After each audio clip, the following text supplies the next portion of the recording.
अस्सलामु अलैकुम नाजरीन, साहिबान न्यूज के साथ मैं हूं नाइला भट्टी। सबसे पहले शामिल करते हैं आज की अहम खबर।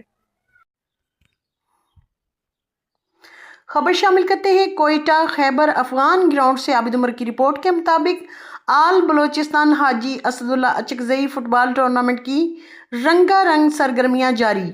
आल बलोचिस्तान हाजी असदुल्ला अचकजई फुटबॉल टूर्नामेंट के सिलसिले में आज एक इंतहाई सनसनीखेज और शानदार मुकाबला खेला गया।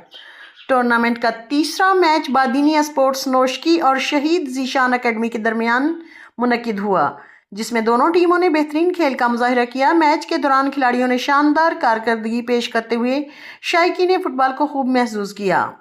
सख्त मुकाबले के बाद शहीद जीशान अकेडमी ने बेहतरीन खेल पेश करते हुए 4 के मुकाबले में 6 गोल से कामयाबी अपने नाम कर ली। मैच के मौके पर मेहमाना ने खुसूसी लखमीर खान लांगू, शाह वली अफगान, जबकि उनके हमरा हाजी नसीम अचकजई और दीगर मौजूद शख्सियात भी मौजूद थीं, जिन्होंने खिलाड़ियों की हौसला अफजाई की।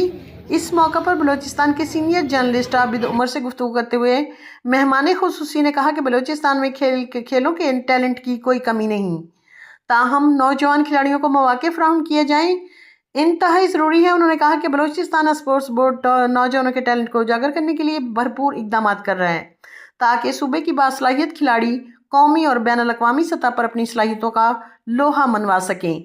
उन्होंने इस अज़्म का इजहार किया कि बलूचिस्तान के नौजवान खिलाड़ी दुनिया को ये साबित करेंगे कि सूबा टैलेंट से भरपूर है।